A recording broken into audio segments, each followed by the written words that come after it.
Quelle année est Tintin ? Capitaine, nous sommes le 16 janvier. Bienvenue à l'écoute de notre premier podcast de 2024. L'émission s'appelle Happy Hour. Je m'appelle Marc et je suis accompagné de Dupont et Dupont. Salut les gars. Salut. Bonjour. Jean-Victor n'a même plus de mots là. Comme il est de coutume, depuis désormais 9 saisons, nous revenons avec un épisode en forme de bilan de l'année écoulée. En 2023, nous avons reçu un spécialiste des jeux vidéo, des scénaristes, des réalisateurs, une autrice de romans, un comédien spécialisé dans le doublage, un auteur de BD qui rafle quelques prix. Et pour commencer 2024, on a tout simplement envie d'inviter les meilleurs, la crème de la crème. Nous sommes donc avec Morgane. Salut. Oui, salut. Tu es journaliste reporter d'images chez Explore Média. Tout à fait.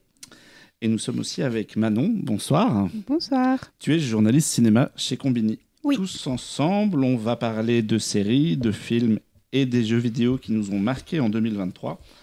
On va s'ouvrir une bière ou deux, on va manger une part de galette des rois et on vous recommande de faire la même chose chez vous. Installez-vous confortablement. On est parti pour un peu moins de 2 heures d'émission. Happy Hour, saison 9, épisode 1. C'est beau. Putain, il y a même des saisons maintenant, je suis plus du tout au courant, c'est terrible, j'en rate 2, c'est fini. Je vais vous poser souvent la question dans cette émission, mais est-ce que vous avez regardé des séries animées en 2023 autour de cette table et lesquelles ont retenu votre attention, si vous en avez regardé? Bah, si t'écoutais le podcast, Je pourrais dire, on a parlé de Scott Pilgrim par exemple. Des séries animées. Putain, moi j'ai fait Ouais, y a mon un top petit 5 défi. de séries, mais j'ai aucune animée dedans. Donc Ok. je reprendrai la question au vol quand tu me demanderas les séries pas animées. Ouais, tout pareil. Pas vite animé. Et toi Marc? Bah, il y a eu quelques jolis morceaux en 2023. Il y a eu Scott Pilgrim, comme tu as dit. Il y a eu l'adaptation animée de Pluto sur Netflix. Il y a eu la saison 2 d'Invincible. Il y a eu très récemment la très chouette série Pokémon Concierge en stop motion Oh, que putain, je c'est recommande vrai. chaudement. Ah, c'est incroyable, Pokémon. Il y a eu la fin de l'Attaque des Titans. Et il y a eu des séries comme Captain Lazarhawk avec les personnages Ubisoft. Donc ouais, on a été très très gâtés en séries d'animation. Et toi, Jean-Victor, tu voulais parler de l'une d'elles. Tu voulais parler de Blue Eye Samurai. C'est incroyable parce que tu m'as quasiment coupé l'herbe sous le pied pour mon intro. Je voulais effectivement dire qu'en 2023, niveau animation, pas juste en série, ça a été la folie. On peut citer rapidement évidemment Spider-Verse 2, Les Tortues Ninja, le retour de Miyazaki. Les seuls qui n'étaient pas vraiment au rendez-vous, et étrangement, c'était les plus gros, à savoir Disney Pixar. avec l'horrible Wish. Pixar avec Élémentaire, qui était pas mal, mais c'était pas non plus fou. Et DreamWorks, je crois qu'ils ont sorti des trucs cette année, mais je les ai pas vus. Ça se trouve, c'était bien, mais je crois pas. Il y avait Migration. Et ça, c'était Illumination. Ça, c'était Chez vachement bien. Migration, ils ont fait Super Mario Bros. C'est aussi. Mario Mario aussi. Bros aussi, Si, chez DreamWorks, il y C'est avait Ado, la le- Ruby Lado Kraken que Ruby Lado personne n'a Kraken, vu. voilà. Ouais. Vous l'avez tous vu. Et donc, pour parachever ce formidable run 2023, il y a eu Netflix qui s'est dit ils ont évidemment mis quelques pièces dans la machine au cours de l'année. On a évoqué Scott Pilgrim notamment. Mais ils ont fini en beauté avec Blue Eye Samurai, qui est une série créée par Michael Green et Amber Noizumi. Alors Michael Green, c'est quelqu'un comme ça, je vous dis son nom, ça vous parle pas forcément. C'est un mec qui a un CV complètement éclaté au sol. Alors à la base, il a écrit pour pas mal de séries. Il a écrit notamment pour Sex and the City et Smallville. Et après, C'est pas non plus. Enfin, Ouais, mais tu vas on va voir. dire c'est moyen. Smallville, c'est pas un Tu vas monument voir. d'écriture quoi. C'est moyen. Et après, c'est parti complètement en sucette, puisqu'il a bossé sur le film Green Lantern. C'est un des scénarios Ok. du film Green Lantern. Il a fait Blade Runner 2049, que Ça moi va. personnellement je déteste. Ouais, ça va. Il a fait Alien Covenant. Là, on est tous contents. Ok. Et non, il a fait Jungle Cruise, il a fait aussi les 3 Hercule Poirot chez Kenneth Branagh. Et plus récemment, enfin un peu moins récemment, il avait fait le seul truc qui moi me plaît un peu dans sa carrière jusqu'ici, à savoir la saison 1 de American Gods. C'était lui qui était le showrunner, la série adaptée de Neil Gaiman. Bref, il s'est dit, travailler pour les autres c'est bien. Ah oui, c'est aussi le scénariste de Logan, j'ai oublié de le dire, qui est un de ses seuls crédits à peu près corrects au cinéma. Et il s'est dit un jour, tiens, si je faisais une série plus d'animation, et donc il s'est allié avec Amber Noizumi qui est sa femme, et donc ils ont créé Blue Eye Samurai, qui est une série qui se passe au Japon durant l'ère Edo, souvent considéré un petit peu comme l'âge d'or du folklore japonais, parce que c'est l'époque où en fait le Japon a fermé complètement ses frontières à tous les pays étrangers, et donc s'est complètement replié sur lui-même pour mettre en avant sa culture et essayer de sauver un petit peu ce qu'ils avaient à sauver, parce qu'ils avaient peur notamment de l'Occident.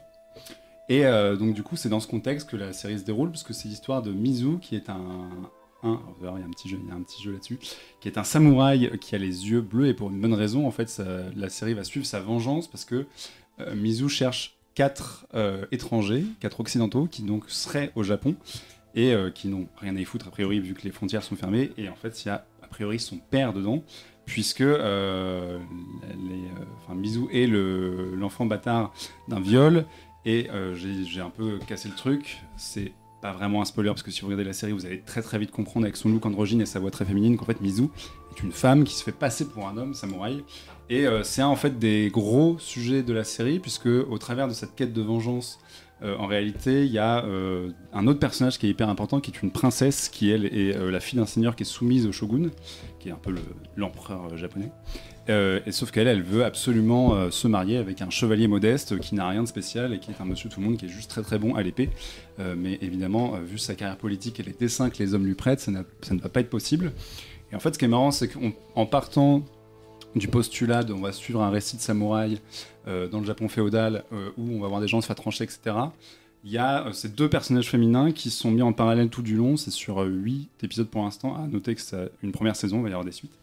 Et en fait, il y a un truc qui est assez cool, c'est que d'un côté, on est un peu les pieds dans les chaussons, parce que c'est ultra référencé. Si vous aimez un petit peu tout ce qui touche au samouraï, forcément, vous allez tenter un conquis. Ça va aussi bien citer des films de Kurosawa, les classiques du genre, que ce soit Harakiri ou des trucs comme ça. Et ça va aussi citer des trucs beaucoup plus modernes, et notamment Kill Bill, qui est une des influences complètement assumées. Il y a notamment le morceau qui s'appelle Battle Without Honor Humanity, qui est le morceau qu'il y a dans le premier film, quand il y a Lucy Liu qui débarque dans l'hôtel. C'est un morceau qui est devenu hyper important dans la pop culture. C'est notamment pendant un moment le générique de...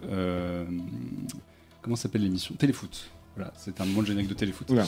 Mais non, c'est une musique qui a eu dans 1 milliard de pubs, etc. Et c'est un des morceaux les plus connus de Kill Bill. Forcément, c'est un morceau qui identifie Kill Bill.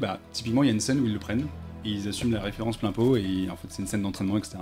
Et donc à la fois ils sont très référencés sur des trucs un peu évidents comme ça, mais en même temps ils vont chercher beaucoup plus loin que ça.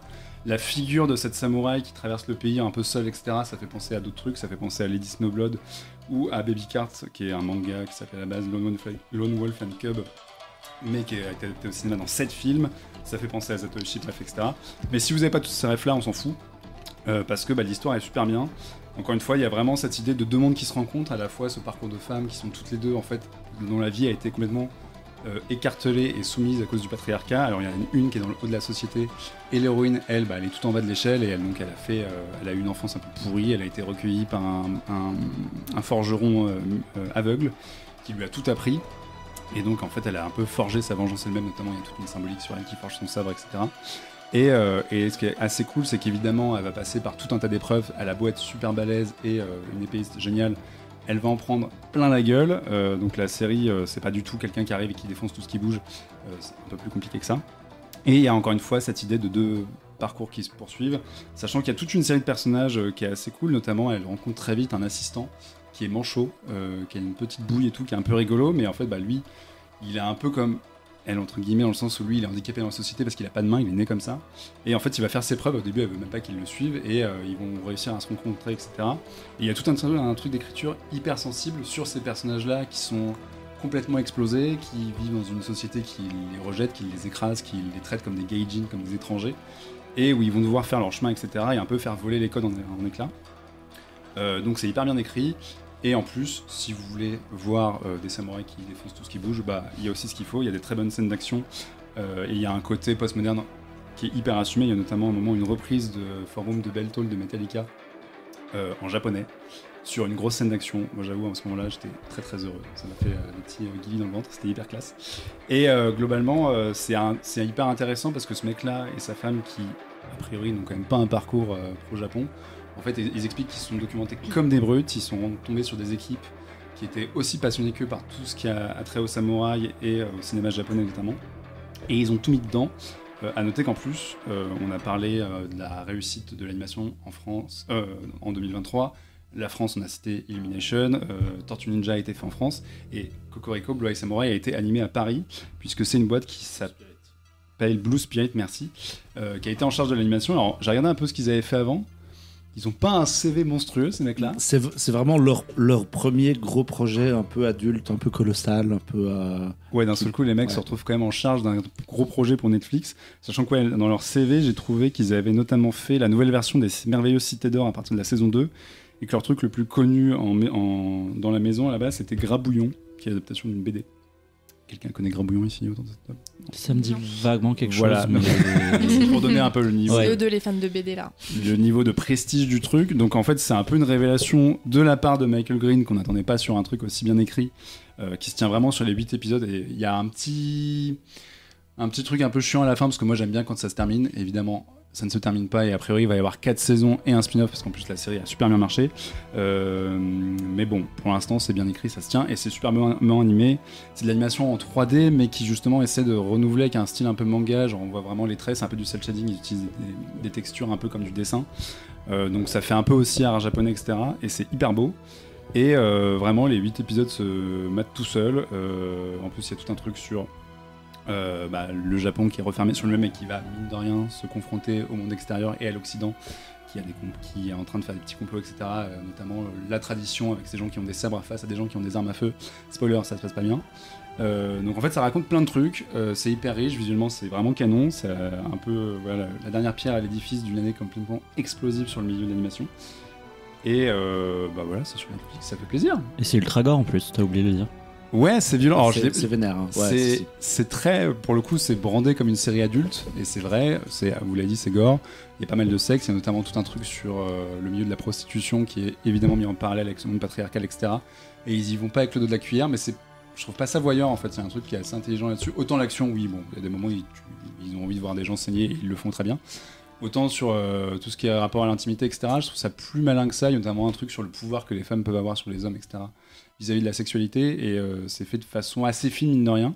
Ouais, non, c'est une vraie, pour le coup, oui, c'est une série adulte. Ne matez pas ça avec votre enfant qui est fan de Mandalorian, il va avoir des soucis. Je confirme. Et des surprises, mais voilà. Ouais, moi j'ai tout vu aussi, je l'ai bingé assez rapidement parce que je me suis fait happer par ce truc-là. Je me rappelle qu'au Festival d'Annecy avec Alexandre, on avait assisté à une présentation Netflix qui avait noyé Blue Eye Samurai entre deux teasers ultra rapides de 1000 projets complètement noyés dans la masse. Avec, heureusement, ça vous parlera, ils avaient mis l'accent sur Chicken Run, qui était leur grosse prod. Mais sinon, tout le reste, c'était vraiment... Alors que c'est vraiment, je trouve, une série qui sort du lot. Tu parlais de l'aspect adulte. Quand même très, très inédit qu'une production internationale s'autorise autant, notamment de sexe. Autant au Japon, c'est quelque chose qui peut se retrouver dans les animés, autant dans une production faite en France, écrite aux États-Unis, c'est pas du tout courant.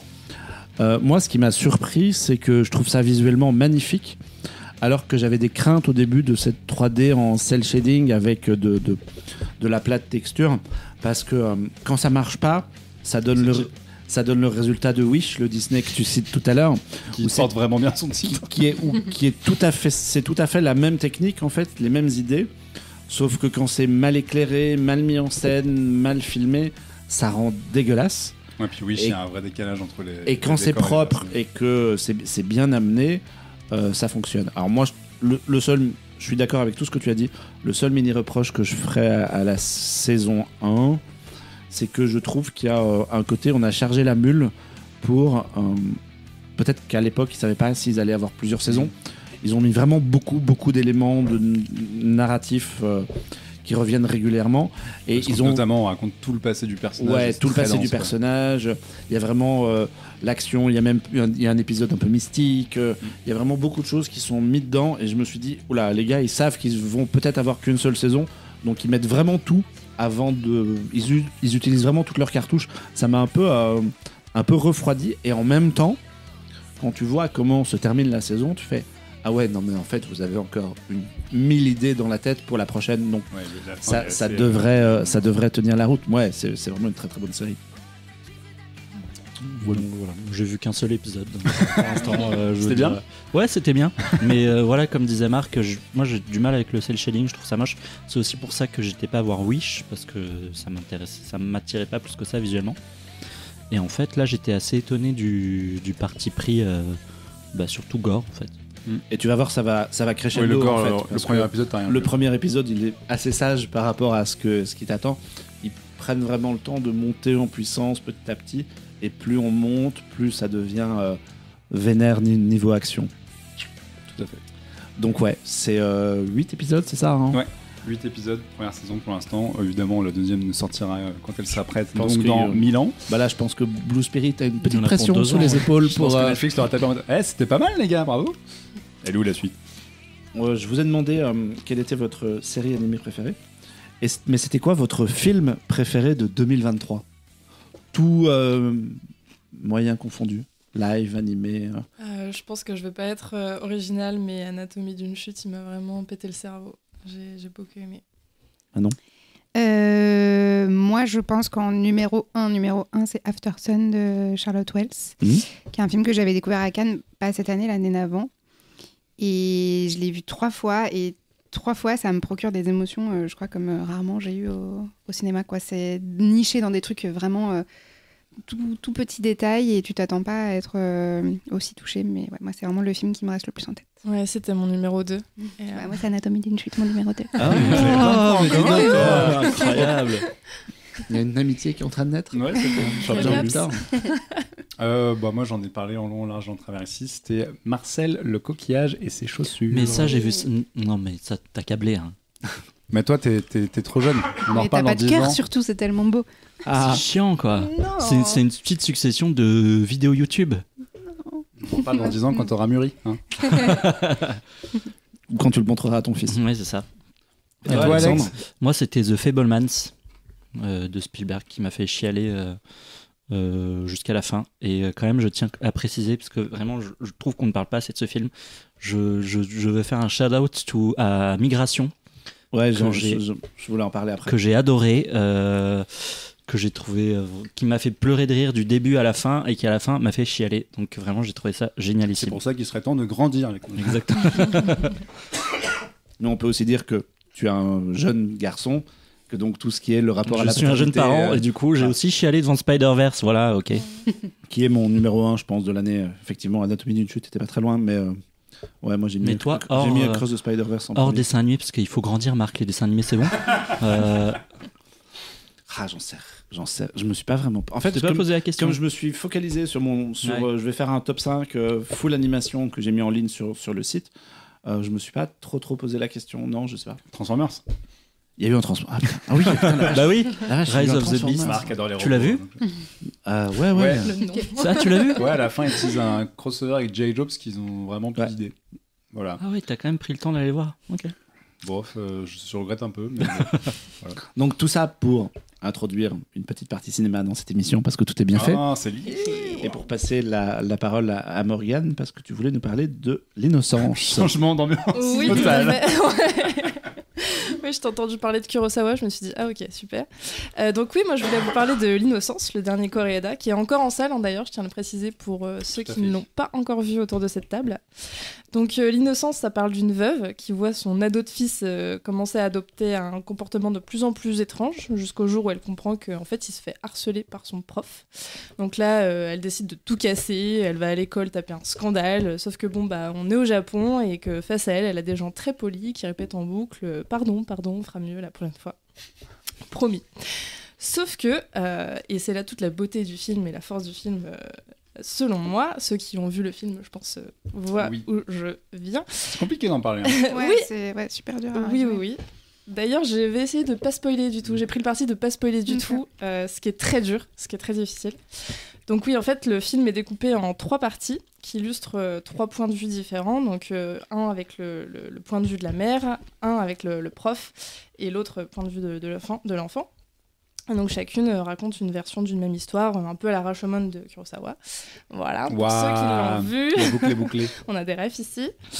Et donc bref, on découvre au fur et à mesure que la vérité est pas si simple que ça, que le monstre de l'un devient le monstre de l'autre. Oui, parce qu'il est beaucoup question de monstres dans le film. C'est d'ailleurs le titre ouais, son américain titre du original, film. ouais. Exactement.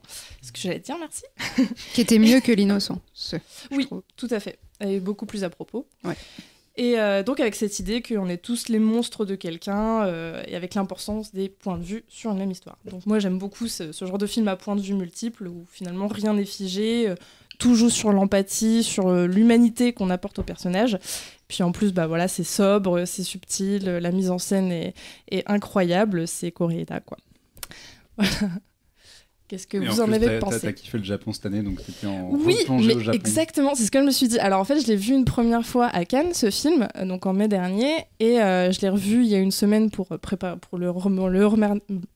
le remettre en mémoire. Et en fait, ce qui s'est passé entre-temps, c'est que je suis allée au Japon, et un truc que je n'avais pas du tout... Tu décides de devenir maman au Japon suite à ce film. Non, pas du tout, mais ce que j'avais pas prévu, c'était la différence de... Comment on envisage une œuvre quand on est allé dans le pays, parce que c'est vrai que le Japon, en fait, c'est tellement un pays qui est différent d'une autre, avec c'est vrai qu'on le dit souvent, mais quand on le vit, on le ressent. Et c'est vrai que j'ai lu des BD, genre Quartier lointain. Je sais pas si vous l'avez vu. Je l'avais lu avant d'aller au Japon et une fois après. Et en fait, c'est... Tu sens les odeurs, tu vois les couleurs, les textures, tu ressens, c'est beaucoup plus immersif et c'est exactement ce qui s'est passé avec l'innocence de Koreeda. En fait, c'est bête, hein, mais je voyais les maisons, tout ça, je me disais, mais je l'ai vu, je sens, j'étais dedans, quoi. Voilà, donc j'ai apprécié le voir une première fois sans connaître l'histoire et sans connaître la fin que je ne dévoilerai pas, mais je pense que j'ai pris encore plus de plaisir, non seulement en connaissant les tenants et les aboutissants de l'histoire, parce qu'après on va chercher les petits détails, etc. Je n'en dis pas plus, mais je l'ai aussi d'autant plus apprécié parce que voilà, j'étais au Japon pour célébrer mes 30 ans, que j'ai adoré, et je vais encore vous flouder de mes photos de Japon pour les 3 mois à venir. On mettra un lien vers ton très joli profil Instagram où il y a vraiment des chouettes photos. Mais moi, ça m'intéresse de savoir en quoi qu'est-ce que tu as retrouvé de ton voyage dans le film et inversement. Est-ce que c'est vraiment des lieux précis parce que tu t'es retrouvé aux mêmes endroits? Je ne l'ai pas vu, hein. Ou est-ce que c'était plus une ambiance, un feeling, ou un truc de mentalité justement qui explique. Voilà. C'est ça, c'est une ambiance, c'est reconnaître les rues, parce qu'en fait quand on n'est pas allé dans le pays, on s'imagine, on se crée tout un imaginaire, et après quand on y est allé, c'est bête, mais on se dit ah mais oui, je vois le camion de pompiers qui débarque, tout ça, c'est bête, mais je vois en fait les bruits de rue, les textures des maisons, enfin c'est dans des petits détails cachés comme ça, et puis aussi le fait que ouais, chacun des films de Koreeda, pour moi, c'est une grosse publicité Uniqlo et Muji. À chaque fois, j'ai envie de retourner les magasins. Et en fait, tu te dis, mais oui, mais c'est exactement comme ça. C'est propre, c'est bien rangé. On met les chaussures, on retire les chaussures avant de rentrer dans les maisons, etc. Et en fait, je pense qu'on capte plus les détails quand on regarde des œuvres japonaises une fois qu'on y est allé. Je ne suis pas sponsorisée par l'Office du tourisme du Japon, je tiens à le préciser. Malheureusement. Malheureusement, ouais. Et donc toi, Manon, t'en as pensé quoi du coup ? Alors moi, je l'ai vu à Cannes. Il est en train de perdre Marc. Marc est en train de mourir. Désolé, c'est le Japon, ça petit souci de voix. Ce qui n'est pas la meilleure façon pour découvrir les films, je trouve, malheureusement. Ce qui fait que, dans un marathon de trucs.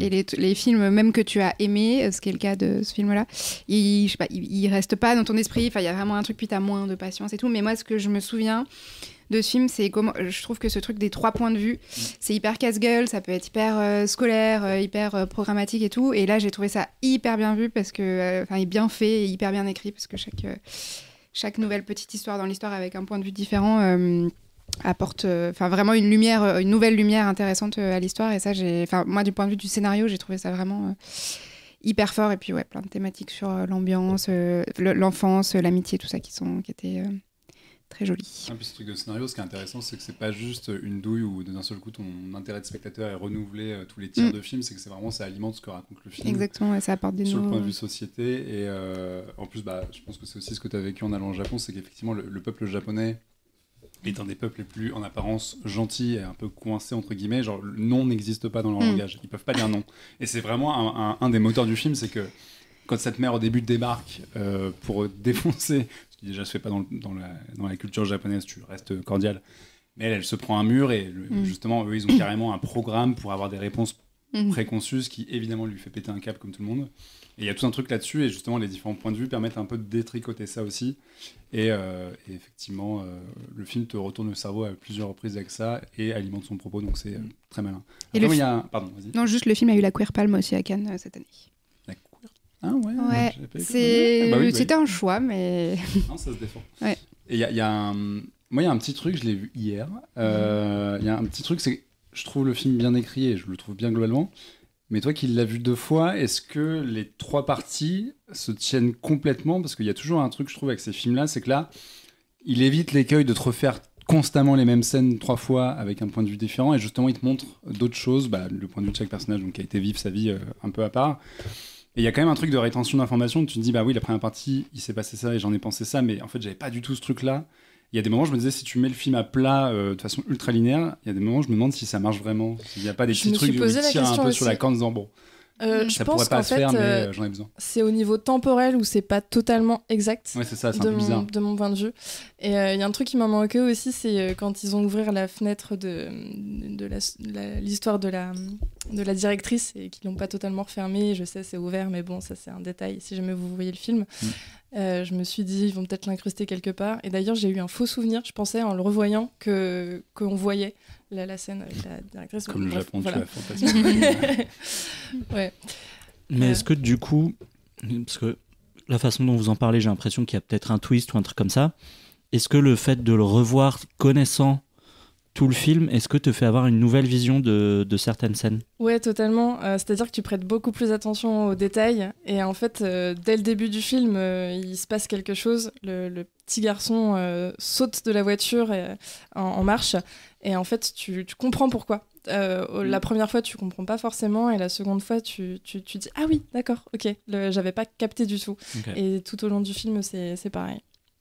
Et attention, ça parle d'enfant, donc toi qui es jeune papa, tu vas douiller. Ok. Ouais, et justement, le film m'a fait un peu comme After Sun, c'est-à-dire que sur le moment, j'ai pas capté la fin. J'étais, c'est beau. Je veux pas spoiler, mais bref, je me suis retrouvée à pleurer sur la croisette. Sur le retour. Voilà. Vous êtes peut-être croisés d'ailleurs, c'est fou. Croisés sur la croisette en train de pleurer. Ouais. Mais en tout cas, vous le vendez bien, parce que moi, je ne l'ai pas vu. Alors, c'est sorti il y a très peu de temps, le 27 décembre dernier. Le meilleur créneau de sortie, tu sais. ça compte quasiment pour un film de 2024. Mais j'aime bien ces récits qui s'entrecroisent comme ça, ou qui racontent de différentes manières le même point de vue. Donc, je pense que je vais me laisser tenter. Oui, parce qu'on a cité Rashomon, mais on pouvait aussi citer plus récemment, pour ceux qui n'ont pas vu Rashomon et qui ne savent pas de quoi on parle, le dernier duel de Ridley Scott, qui faisait exactement le même procédé. Mais surtout, on peut pas trop en parler, mais c'est assez audacieux, je trouve, comme scénario. Voilà, mais on peut vraiment pas en parler. C'est dur de parler de ce film. Le film est sorti trop récemment pour qu'on se permette de spoiler dans cette émission. Est-ce qu'on y voit de la cuisine? Parce que moi, le Japon, il y a plein de pays où les gens mangent et j'en ai rien à foutre, mais dès qu'on voit de la cuisine japonaise, dans les Corédas, j'ai pas trop souvenir d'avoir des scènes de cuisine de ouf. Dans celui-là, moi, j'ai pas trop souvenir. Non, mais ça vous a donné. Est-ce que, pour ceux qui sont pas allés, du coup, est-ce que ça vous a donné envie d'aller au Japon? Est-ce que ça donne envie d'aller se plonger un peu là-bas? Non, moi je trouve qu'il n'y a pas trop mais moi c'est ça que j'ai aimé, pas trop le côté carte postale du Japon, justement. Oui, c'est vraiment la vie banale des Japonais. Mais je trouve que c'est plutôt une qualité. Ok, moi ça me va. C'est donc réalisé par Hirokazu Koreda et c'est sorti le 27 décembre dernier. Il y a encore plein de séances partout après Cannes et tout, donc allez-y. C'est chaudement recommandé par l'équipe d'Happy Hour. Et je vais garder la parole parce que je voulais reparler d'une série d'animation. C'est que on passe un peu du coq à l'âne dans cette émission. Mais on disait tout à l'heure, et vous verrez, il y a un lien avec le Japon et ce que tu disais, Morgane, en plus, dans ce que je vais raconter. Le suspense est total. On parlait d'animation française tout à l'heure et on a parlé de Blue Spirit. En 2023, effectivement, la France et l'animation se sont bien trouvés. Micros a animé les Tortues Ninja. Illumination a sorti à la fois Migration et Super Mario Bros. Et moi, je voulais parler du studio La Cachette. La Cachette, le studio a sorti en 2023 Unicorn Warriors Eternal, la mini-série de Genndy Tartakovsky. Apparemment, il y a une saison 2 quand même. Ah bon? C'était vu la fin de la première, fini. Ils ont été nommés aux Emmy Awards pour Star Wars Visions et l'épisode 2. Ils ont fait l'épisode en France avec des références françaises de Star Wars Visions et peut-être le meilleur de la saison. Et ils ont sorti leur premier projet original après avoir réalisé pas mal de commandes, une série qui s'appelle Le Collège Noir.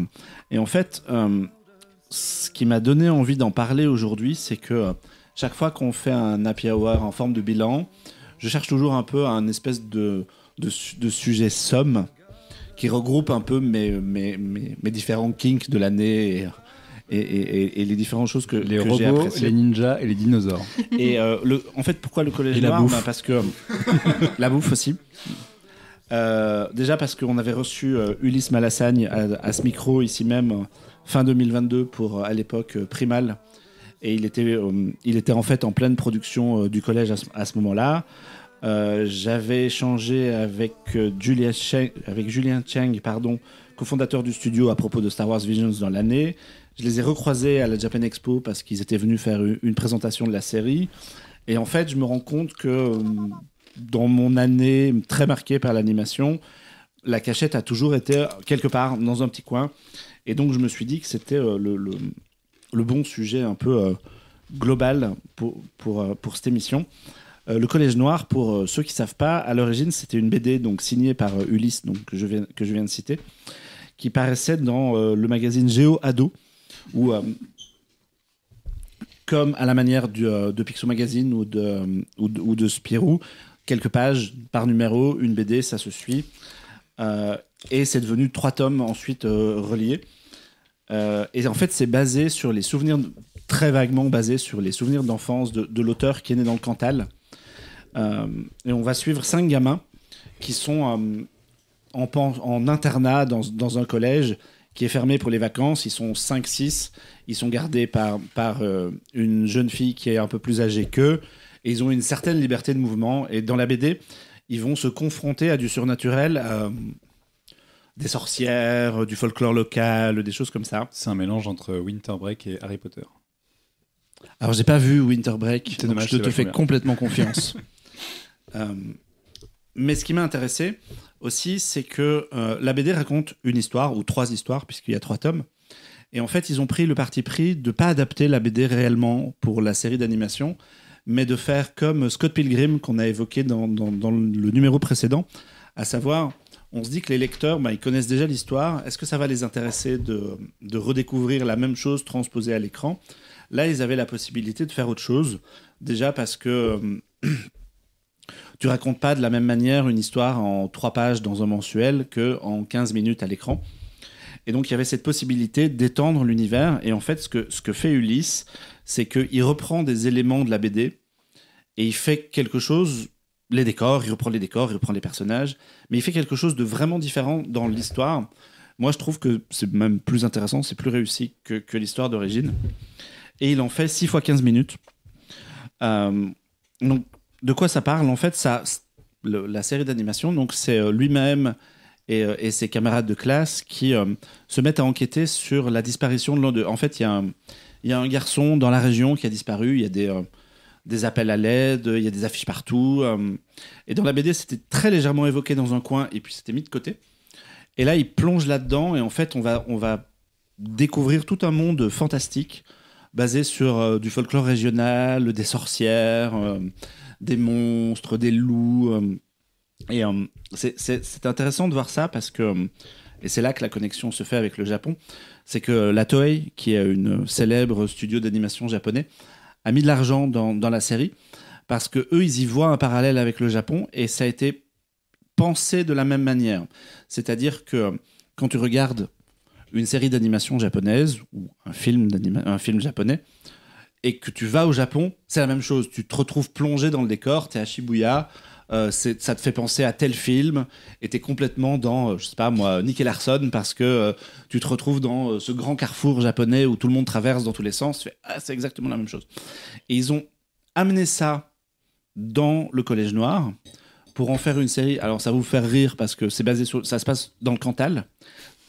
Et en fait, le Cantal, Tous les Japonais rêvent d'aller dans le Cantal. Le Cantal, c'est une très belle région. On rigole pas du Cantal, je viens de là. Le Cantal, c'est une très belle région. Et tous les éléments de décor, de la vie et de ce qui s'y passe existent. Et pour le public japonais, c'est de l'exotisme à fond les ballons, en fait, le Cantal. Parce que c'est exactement la même chose que nous quand on pense au Japon. Quand nous on pense au Japon, on pense à plein de clichés japonais de touristes qui nous font un peu rêver. Et là, ils ont pris le parti pris inverse de faire une série très française, basée sur du folklore à la française, à l'européenne, et de jongler autour de ça. Et on comprend tout à fait que la Toei ait mis de l'argent là-dedans, parce que ça va vendre du rêve aux Japonais, en fait. J'ai l'impression que pour eux, c'est comme la comté dans Le Seigneur des Anneaux. Un truc un peu en plus, pour le coup, là, c'est un peu présenté comme la comté, en tout cas au début. Oui, il y a des petits traits faux hobbits et tout. C'est marrant que tu cites ça, parce qu'en fait, il y a un parallèle dans l'histoire un petit peu avec Le Seigneur des Anneaux, puisque l'auteur principal, Ulysse, du coup, imagine dans le dessin animé des petites histoires avec ses copains, et c'est mis en image comme si c'était du jeu de rôle. Donc, il y en a un qui se prend pour un magicien, il y en a un qui se prend pour un guerrier, et tout ça va rentrer un peu d'ailleurs dans le récit, c'est un peu plus développé par la suite. Mais donc ça donne un truc très franchouillard dans le bon sens du terme, pas dans le côté cliché un peu ridicule, mais vraiment dans les beaux paysages que la France a à proposer, dans les beaux folklores que la France a à proposer, où tu peux mettre en parallèle les yokai japonais et les créatures du folklore français, et montrer des choses comme ça de manière intelligente. Et ça donne vraiment un très joli résultat.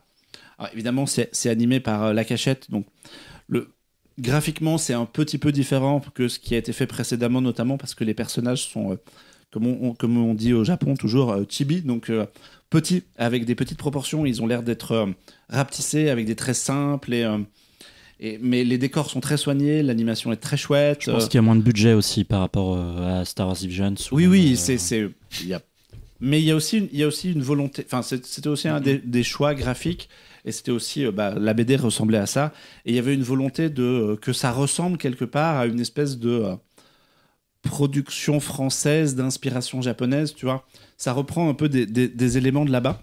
Sachant que tu parlais de la Toei, mais c'est donc ceux qui font Dragon Ball, c'est ça? Ouais, la Toei, c'est Dragon Ball, c'est Sailor Moon. Moon, c'est les Chevaliers du Zodiaque. Donc c'est quand même c'est quand même des grosses pointures, et donc pour être allé chercher des gens qui. La Toei, c'est le logo triangulaire avec une vague. Ouais. Bah, c'est Godzilla. Ça va. Ils ont fait des petits trucs. Ça va, 2-3 trucs. Donc tout ça pour dire, voilà, c'est 6 épisodes de 15 minutes. C'est une belle histoire, bien amenée, qui vire vachement au fantastique. Plus on avance, plus c'est construit de manière dense. En plus, il y a un superbe générique qui est signé Gabriel Yacoub. Et il y a des musiques d'un jeune compositeur qui s'appelle Henri-Pierre Pellegrin, qui vient du jeu vidéo, et qui a fait sa première série, qui jongle avec la chanson du générique pour en faire des thèmes. Et ça marche vraiment très bien. Et moi, ça m'a limite donné envie d'aller dans le Cantal et de me dire, ah non, mais je vais essayer d'aller retrouver cette tour qu'on voit au début et qui grimpe, parce que le château là qui existe vraiment en fait, et qui existe vraiment. Donc on se dit, ah non, mais il y a trop des belles balades à faire par ici. Pourquoi est-ce que je vais m'emmerder à aller au Japon ou je peux aller dans le Cantal. Je vais aller dans le Cantal. Le Cantal, c'est ça quand même. Ah, c'est tu le mens, ça, c'est le Seigneur des Anneaux. C'est le Cantal cet été. Donc voilà, ouais, c'est tu l'as vu? Oui, enfin j'ai pas vu en entier, j'ai vu que 3 épisodes pour l'instant. J'ai trouvé ça assez étonnant parce que j'ai regardé ça sans connaître l'histoire, au-delà du fait que Ulysse était venu ici et que je savais que c'était plus ou moins autour de sa vie. Et en fait, moi je m'attendais pas du tout à un truc fantastique, c'est-à-dire que ça commence vraiment comme quelque chose qui est très terre à terre, où on a ce groupe de potes qui partent à la recherche d'un de leurs potes qui a disparu. Et en fait, on tombe complètement dans le fantastique, dans le côté Seigneur des Anneaux, avec des sorcières, des trucs comme ça. Donc c'est assez intéressant ce parti pris-là, même si moi, je pense que j'aurais quand même préféré un truc un peu plus terre-à-terre, un peu coming of age. Mais c'était quand même... ouais, c'est cool, quoi. Et puis ça a de la gueule. Après, dans la partie coming of age, il y a des petits éléments qui vont, parce qu'ils grandissent au fur et à mesure des épreuves. Et puis, il y a ce personnage aussi de Ous, qui est un Parisien qui arrive dans le premier épisode et qui est confronté à la vie provinciale. Et lui, il a des réflexes de Parisien. Donc, il y a un peu ces oppositions-là, et ça va un peu dans ton sens au fur et à mesure des épisodes. Donc voilà, c'est chaudement recommandé par moi. Et par l'Office du tourisme du Cantal. Et pas l'Office du tourisme du Cantal. N'hésitez pas d'ailleurs à suivre Ulysse sur Instagram parce qu'en fait. J'ai cru que t'allais dire. N'hésitez pas à suivre l'Office du tourisme du Cantal. Alors, j'aurais bien aimé qu'ils nous sponsorisent, on aurait proposé du fromage aux invités, ça aurait été cool.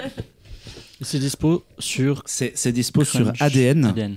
Mais France Télé a mis de l'argent dans la production, donc c'est possible que ça va arriver chez eux une fois que les exclus seront passés. Ouais, c'est dispo chez ADN. Et chez ADN, il y a une offre où tu peux récupérer, tu peux t'abonner gratuitement pendant 7 jours, donc tu peux binger si tu n'as pas gratuitement et légalement. Voilà. En tout cas, j'ai hâte de voir l'article de Manon sur Combini. On a regardé avec une vraie cantalaise. Ah ouais. Pour être sûr que tout est mais vrai. Ouais, ce que je voulais dire, c'est on mettra un lien, mais Ulysse, suivez Ulysse, l'auteur sur Insta, parce que il s'est fait connaître notamment pour ses carnets de voyage qui étaient des blogs dessinés il y a quelques années, et il fait de jolies choses. C'est lui qui est là en Corée, non? Ouais, c'est possible, ouais. Et il a fait plein de choses justement autour de ça, et c'est assez cool à suivre. Et puis La Cachette, c'est un studio qui a encore pas mal de travail. Ah, ils ont du boulot, ouais. Parce que a été annoncé au Festival d'Annecy, alors que la série était terminée, une 3e saison à Primal de Genndy Tartakovsky qui vont animer. Et ils développent en parallèle des projets perso maintenant, puisque le mécanisme est toujours un peu le même. Tu fais un projet pour quelqu'un d'autre qui te paye correctement. Et avec l'argent, tu mènes un projet un peu plus perso. Et on attend du coup de savoir si on va faire une saison 2 pour Unicorn of Warriors Eternal. Ouais, il y a une saison 2 qui a été signée pour le Collège Noir. Il y a 3 BD, donc a priori, on peut penser qu'ils vont aller jusqu'au bout du truc et faire 3 saisons. Il y a probablement peut-être une saison 2 à Unicorn qui n'a pas encore été annoncée. Et dans les projets perso, Julian Cheng, qui avait fait l'épisode de Star Wars Visions qui avait co-réalisé Ernest et Célestine 2, développe un projet perso qui s'appelle Mu-Yi, qui est une histoire asiatique, et il cherche à la développer de la manière la plus indépendante possible. Ça veut dire qu'il fait absolument tout lui-même. Il fait... Il s'est dit, tiens, je vais plus avoir de vie. Il écrit, storyboard, il dessine les personnages, il anime, et il essaye de faire volontairement un projet avec une économie de moyens et de qu'est-ce qu'on peut faire en étant le plus réduit possible. Et ça devrait donner... Il y a une affiche teaser. Et on n'a plus de nouvelles de lui depuis 6 mois. Qui est plutôt alléchante. Bah après, je pense qu'il est un peu tranquille. Enfin, c'est sa boîte, sa prod et ses trucs. Donc il a ses propres délais. Mais je trouve ça intéressant de se dire, au milieu des grosses machines, des énormes studios, qu'il expérimente à fond le côté je vais faire ça tout seul, entre guillemets. Alors j'imagine qu'il n'est pas exactement tout seul, mais je trouve ça intéressant de savoir où il va. Fort bien. Vive le Cantal et vive le Collège Noir et vive La Cachette. Je vous avais demandé quel était votre film de 2023 préféré. Ma question de maintenant est, quelle est la petite pépite un peu inconnue que vous avez adorée et que personne n'a vue? Parce que typiquement, c'est chaud, ça. Ton sujet, Manon, répétition générale, je n'en avais jamais entendu parler jusqu'à ce que je le visionne hier pour préparer cette émission et j'ai trouvé ça super. Mais vraiment, je me suis dit, oh là là, encore un truc dont j'ai pas entendu parler. Est-ce que cette année, il y a eu des choses comme ça, ou même des séries que vous avez croisées et vous dites, je suis tout seul à aimer ce truc-là? Eh ben ouais. J'ai regardé une série sur France Télé, j'y bossais encore, c'était Les Gouttes de Dieu. Et puis pour faire c'était très bien Les Gouttes de Dieu. C'était co-scénarisé par Clémence Madeleine Perdrilla, qu'on embrasse, la femme de Mathieu Gaillet, qui n'est pas là aujourd'hui, mais qui devait être là. Et ben, je la félicite parce que en parlant de coproduction franco-japonaise. Et de Japon. Toujours le Japon. Exactement, un petit pattern.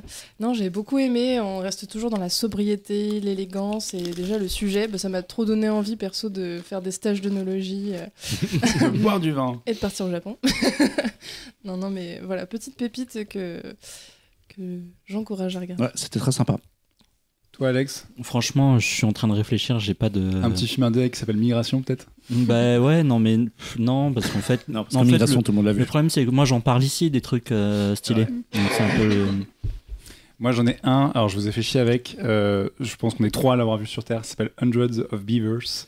Ah putain, c'est vrai, tu m'en avais... qui est un film comique qui est absolument hallucinant, qui est en fait...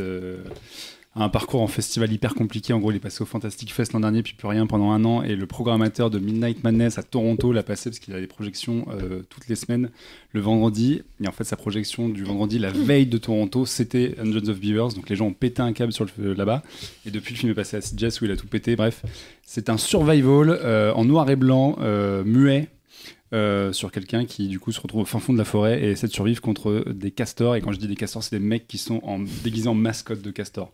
Ça dure 1h45, c'est une adaptation live de Tex Avery, c'est hallucinant et c'est à mourir de rire. C'est le film le plus drôle que j'ai vu depuis des années.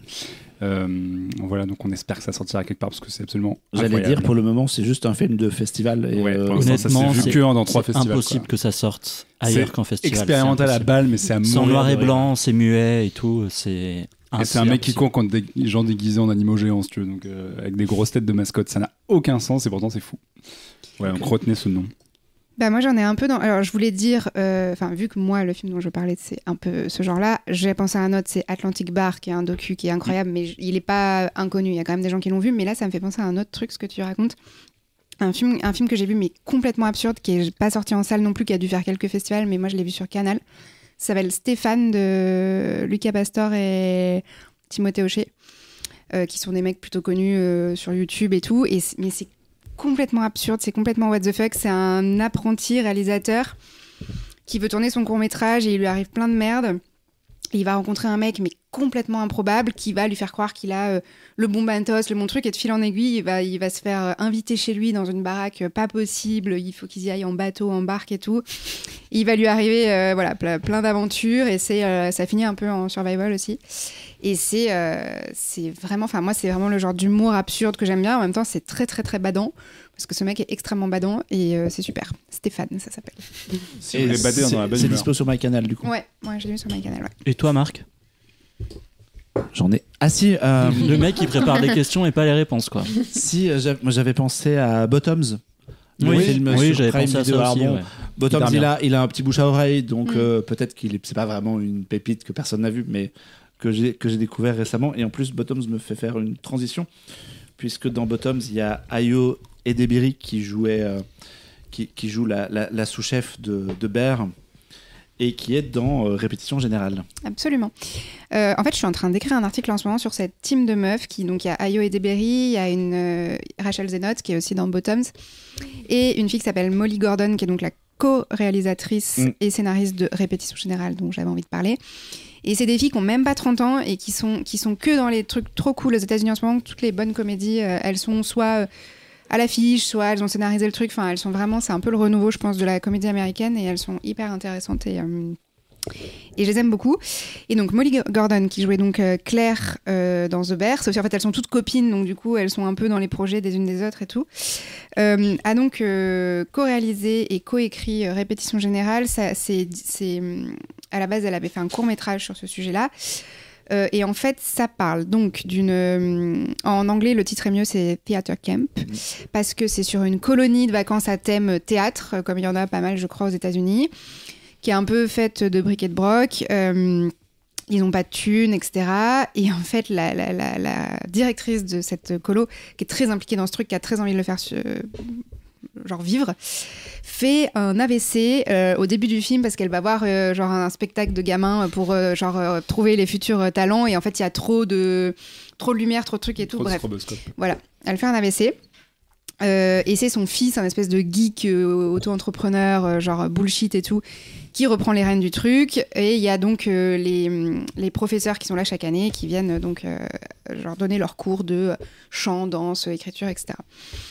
Et c'est vraiment une hyper bonne comédie. Moi, je l'ai découvert en salle au festival Chéri Chéri, qui a toujours une programmation très cool. Et vraiment, mais on a vraiment énormément ri devant ce film. En fait, c'est un peu filmé à la façon documentaire, un peu cringe comme ça, un peu gênant, un peu genre Parks and Rec ou The Office, tout ça.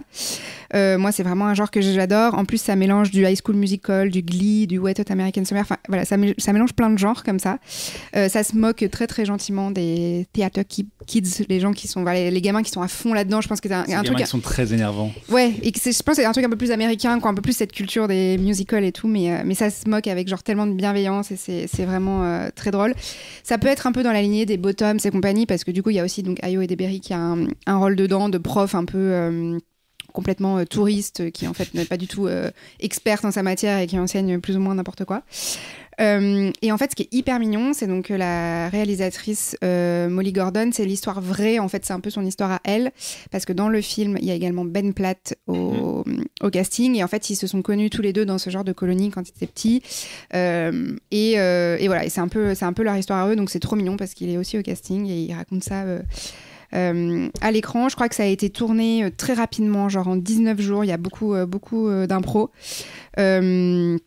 Ils ont eu un prix à Sundance, je crois, le prix du casting d'ensemble, parce qu'il y a plein d'enfants qui ne sont pas des acteurs professionnels dedans, et en fait, ils savent tout faire. Ils savent jouer la comédie, ils savent chanter, ils savent danser, parce qu'en fait, à la fin, ils arrivent... Le but de cette colo est de créer une comédie musicale en l'honneur de la directrice qui, elle, est donc à l'hôpital... en mode AVC, quoi.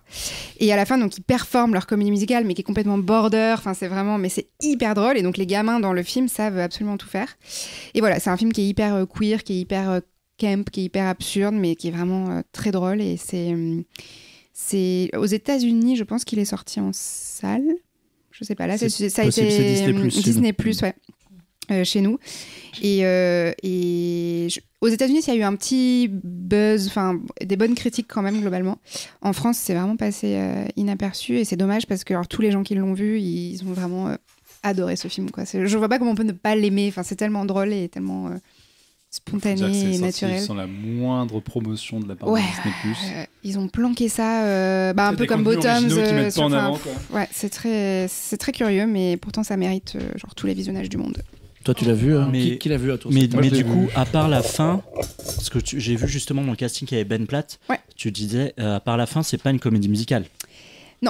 Non, mais c'est tu vois des cours de gens qui chantent tout quand même. Et c'est autour de l'amour des comédies musicales, donc du coup, lui, il y a ça. Mais il n'y a pas de numéro. Il n'y a pas quelqu'un qui se met à danser. Il y a quand même le régisseur, enfin celui qui est à la base plutôt régisseur, en fait, qui s'avère être un danseur hors pair, qui est d'ailleurs, je crois, le mari de Ben Platt dans la vraie vie. Bref, ils ont fait ça en famille. Mais à la fin, t'as quand même un gros morceau de comédie musicale, et si on sent quand même l'apport de Ben Platt là-dedans. Parce que c'est pas n'importe qui. Oui, dans ce milieu-là. Il y a les personnages pendant la répétition se mettent pas à chanter, c'est vraiment de la comédie. Ça parle de la comédie, ça montre une mise en scène. Et c'est pas. Ça montre une comédie sur scène, mais c'est pas une comédie musicale. C'est pas une comédie musicale. C'est pas au sens où tu veux. Mais par contre, genre, moi, leur comédie musicale à la fin, je paye pour aller la voir, quoi. Ah oui, carrément. Ouais, c'est très. Moi, je l'ai découvert hier justement pour préparer cette émission. Et pour être honnête, je m'étais dit, ouais, je vais le regarder. Si jamais c'est pas terrible, je vais remettre autre chose. Je l'ai regardé, quoi. Je vais regarder un bout et j'irai dormir. Et non, je me suis fait happer par le truc que j'ai évidemment regardé jusqu'au bout. Et puis c'est pas très long en plus. Je pense que ça va avoir même pas une heure et demie, je pense. Je suis épaté par Molly Gordon parce que moi je la connaissais comme comédienne dans The Bear. Où elle joue le rôle de Claire. Et on soupçonne pas son alors qu'en capital fait, d'humour. Elle écrit, elle réalise, elle chante, elle joue incroyablement. Je suis très très impressionné par tous ses talents alignés alors qu'elle a une carrière qui démarre quasiment. Ah, complètement, ouais. Donc c'est assez impressionnant. Moi, ça m'a... je me suis marré, je trouve le personnage de l'espèce d'influenceur là, qui se met à gérer le absolument insupportable. Qui a une espèce de crypto-bro horrible. Mais en même temps, c'est tellement quelqu'un qu'on connaît. Ouais. Il est tellement actuel, ce film, il est tellement, je trouve, 2023. On a tous croisé un gars qui ressemble à ça, et c'est vraiment affreux.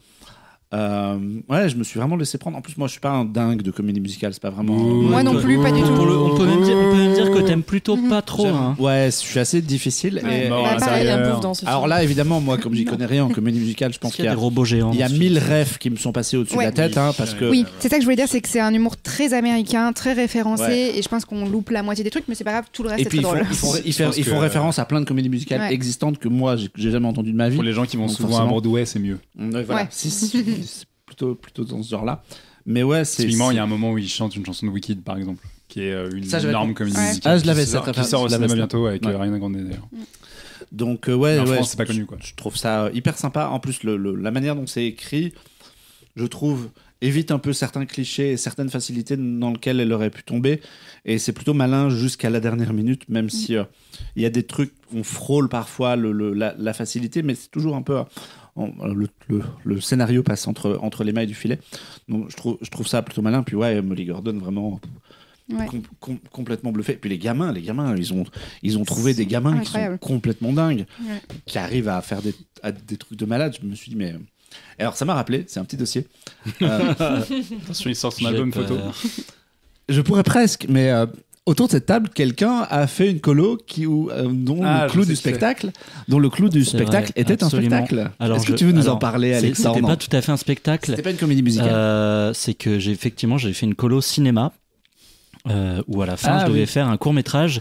Et alors pour l'anecdote, un petit dos en plus, mais pas sur moi mais sur quelqu'un qui gravite dans le milieu du cinéma, c'est que mon directeur de colo, ce n'était rien de moins que Simon Rio, le journaliste cinéma. Mais non. Voilà. Et vous avez fait un court-métrage Stargate, absolument, où je jouais un russe sur les internets en cherchant un peu. Qui existe sur mon profil Facebook. Si vous m'avez en ami Facebook et que vous allez fouiller dans les vidéos, il y a une vidéo de 30 minutes qui est faut avoir la foi quand même. Faut quand même avoir la foi, parce qu'en plus c'est un rip d'une VHS que j'ai mis sur Facebook. C'est un fan footage. Hein. Et puis franchement c'est nul quoi. Tu vois, c'était du maquillage. Je me souviens très bien qu'on avait maquillé les gens avec du PQ et du Crayola sur la gueule. Ça a l'air trop bien. C'était. Mais tout ça pour dire que tu devrais regarder Répétition Générale. Parce je pense que dans l'organisation, façon, dans l'ambiance et tout, tu vas t'y retrouver un peu.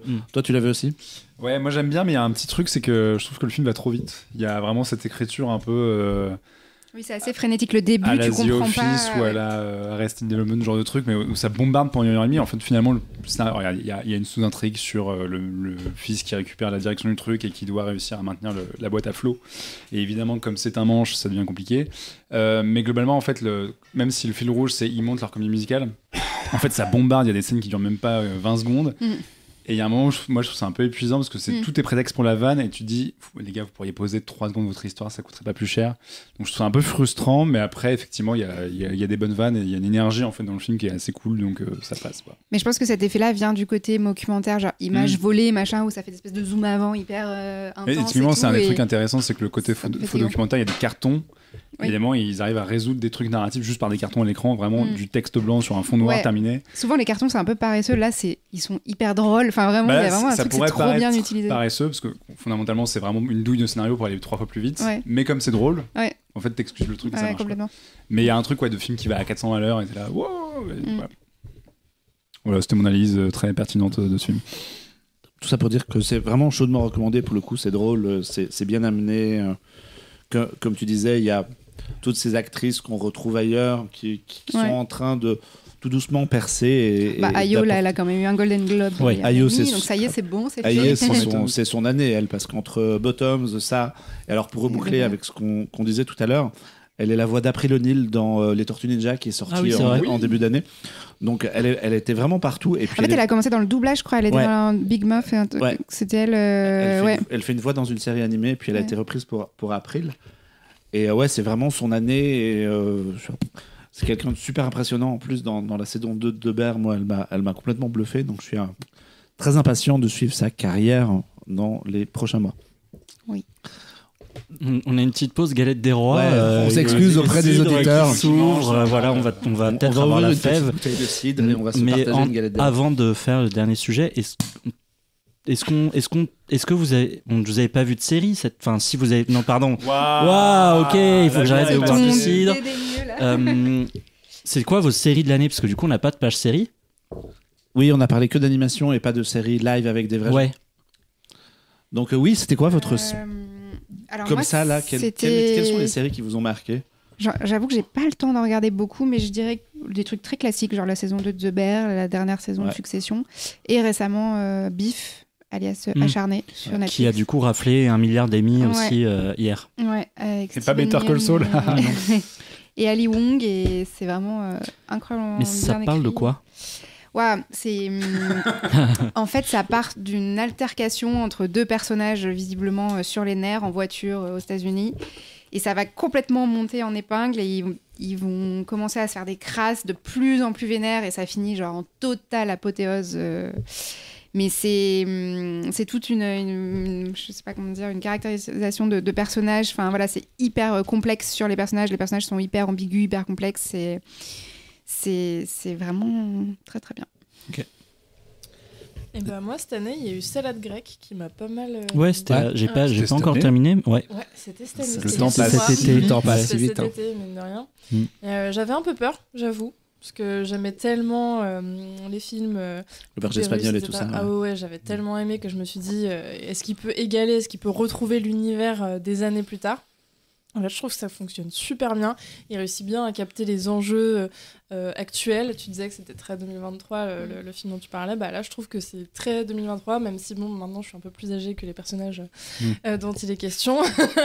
Mais bon, non, je trouve ça vraiment très bien. J'ai adoré, je conseille très fortement.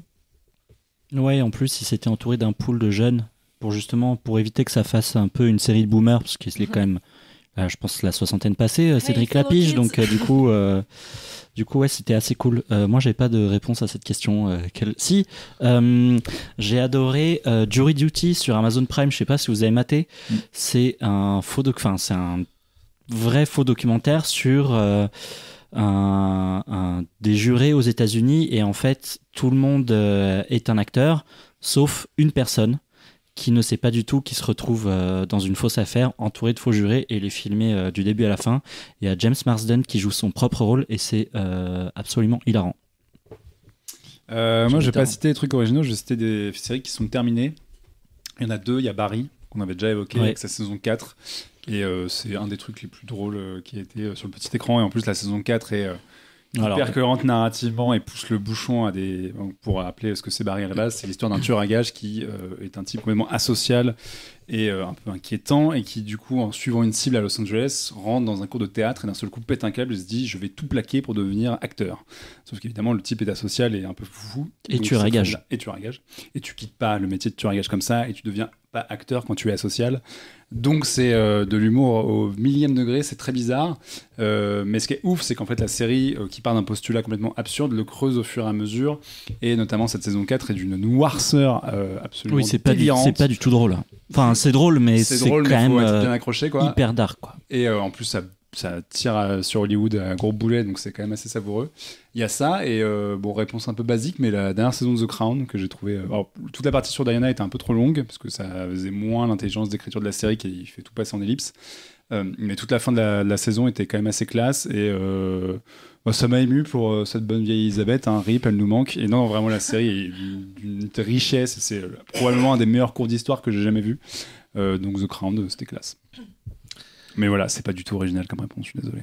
Et moi, je vais citer une série qui a failli être un sujet dans cette émission, parce que moi, tout au long de l'année, j'ai quand même bouffé pas mal de whodunit et de séries policières, et avec ma compagne, on aime bien se poser dans le canapé et regarder des enquêtes parfois un peu trop j'imagine des post-it sur les murs, tu sais. à la fois des pour se ficelles vider la tête et à la fois pour théoriser sur les trucs. Et dans les séries récentes, il y a eu Un meurtre au bout du monde qui est disponible sur Disney+, qui est incarné par Emma Corrin, qui jouait Diana dans la saison 3 et 4 de The Crown, exactement. Et c'est un whodunit écrit par Brit Marling, qui avait fait DOA sur Netflix. Et c'est vraiment des gens qui sont enfermés dans un hôtel en Islande, des super riches qui se retrouvent entre eux, qui sont amenés par Clive Owen pour une raison, et l'un d'eux meurt, et il se trouve qu'elle, qui est une jeune autrice, va enquêter, parce que son père était médecin légiste, et donc elle a un passé elle menait des enquêtes un peu dans son coin, et la série va mélanger du classicisme, vraiment, c'est de l'Agatha Christie pur jus dans la manière dont c'est écrit. À la fois, c'est mélangé avec des thèmes ultra modernes. Ça parle d'IA, ça parle de réalité virtuelle, ça parle d'un futur proche, pas forcément très glorieux. Ça parle des ultra riches qui font leur petite live dans leur coin en laissant crever les gens. C'est très très malin dans l'écriture. Il y a 2 histoires en parallèle parce qu'il y a un flashback en plus. Et j'en avais entendu du bien. Je savais que le bouche à oreille était plutôt cool. Et puis moi, j'avais bien aimé Emma Corrin, donc ça m'a donné envie de suivre. mais je me suis fait vraiment happer par la série, qui a un petit côté Millennium aussi. Son personnage à elle est un petit peu dans l'esprit de Lisbeth Salander. Et très très impressionné par ça. C'est sur Disney+, c'est 7 épisodes je crois, et c'est cool à regarder. Voilà pour la série de l'année. On enchaîne avec le jeu vidéo de l'année. Je sais pas si vous jouez aux jeux vidéo autour de cette table. Pas du tout. Les Sims 4 via la campagne. C'est ton jeu de l'année. Jean-Victor Houette, toi qui passes des milliers d'heures devant ton ordinateur, c'est quoi ton jeu de l'année? Bon, c'est difficile de ne pas citer un certain Zelda, Tears of the Kingdom, qui a quand même... Non, dont on a parlé en long, en large et en travers. On a fait toute une émission dessus. Et comme j'en ai jamais parlé dans cette émission, et Jean-Victor, il l'a fait, vraiment, c'est rien. Ah, il l'a fait, bravo. Il l'a fait. Bon, je peux arrêter de manger ma part alors. Mais non, comme j'en ai jamais assez parlé, l'extension de Cyberpunk, qui s'appelait Phantom Liberty, était absolument phénoménale, avec notamment Idris Elba qui joue un rôle dedans. Et c'était un espèce de best-of du jeu, avec une écriture au cordeau, avec un univers complètement fou. Et c'était passionnant. Donc voilà, c'est pas très original une fois de plus, mais l'extension de Cyberpunk. Très bien. Et vous, Marc? Moi, ça se joue... je pourrais citer Zelda, parce que j'y ai quand même laissé un capital heure assez impressionnant. Mais j'ai envie aussi de... Peut-être pas très original non plus, mais Spider-Man 2 qui est sorti récemment. Parce que vraiment, narrativement, c'est vraiment très très bien écrit. Il y a une manière de s'approprier les comics, de jongler avec les personnages, l'univers, de montrer des inspirations, d'aller piocher dans le Spider-Verse notamment, tout en essayant de faire des choses un peu différentes. Alors, le gameplay est super et j'ai vraiment adoré les combats et la manière dont c'est intro, mais je trouve l'écriture assez brillante. Donc, je vais citer Spider-Man 2. Et tout ça m'amène à ton autre jeu de l'année, Alexandre. Wahoo! Waouh! Mickey est avec nous! J'allais dire Charles Michel, non. Charles Martinet, c'est moi. Donc je voulais vous parler de Super Mario Bros Wonder, le dernier Super Mario en date qui vient de sortir sur Switch. Donc Marc ici présent m'avait prêté le jeu après l'avoir terminé en me disant ouais, tu verras, c'est super. Et donc je lance le jeu. Et voilà, Marc, tout à fait. Et ce qu'il m'avait pas dit, c'est que c'est un putain d'énorme banger du début à la fin. Donc je vous fais l'histoire assez rapide. Il y a une histoire Oui, il y a une histoire. Alors voilà, c'est un mec qui est combien? Donc on est vraiment sur du Mario film, classique. C'est le premier Mario 2D sorti depuis 11 ans. Donc bref, donc c'est Mario et ses petits potes Luigi, Peach, Daisy, les Toad, les Yoshi et Carotin. Qui connaît Carotin? Est-ce que vous connaissez Carotin? Moi, je fais un bon vin.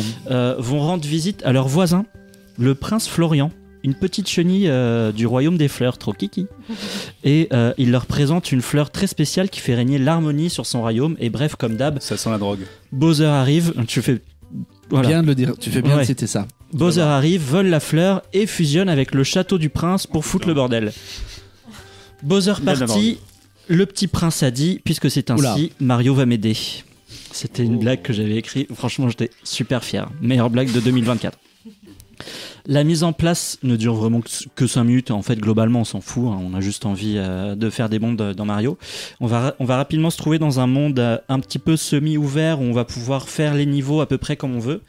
Mais ce qui va changer la donne, c'est que dans chaque niveau, Mario va trouver une petite fleur qui va lui permettre d'altérer le monde et de le finir de façon totalement différente. En clair, Mario se drogue, il est complètement défonce et il a des hallucinations. Ça, c'est parce qu'il a été numéro 1 au box-office. Et c'est vraiment le sentiment que j'ai eu, que j'ai eu pendant tout le jeu, c'est d'avoir un jeu sous drogue, où les fameux tuyaux verts vont commencer à bouger comme des vers de terre, où Mario va se transformer en dauphin, va se transformer en Goomba, va devoir sauter en rythme pour avancer. C'est vraiment le truc en plus qui fait le jeu ce qu'il est, avec tout un tas d'autres petits détails visuels, des nouveautés, travail sur la texture, de travail sur l'animation quand Mario bêtement, mais quand Mario rentre dans un tunnel, il a sa casquette qui s'échappe, il la rattrape, des trucs comme ça. Il y a plein de petites nouveautés, donc il peut notamment se transformer en éléphant. Et en fait, voilà, c'est pourquoi pas. Mario, ce junkie, quoi, ce craquette, c'est vraiment. Et en fait, j'ai eu l'impression de jouer à un jeu fait par des fans de Mario qui se sont dit ok, on va mettre tout ce qu'on kiffe dans Mario là-dedans et on va rendre ça encore plus dingue. Petit bémol néanmoins, j'ai trouvé que le final était assez rapide et facile.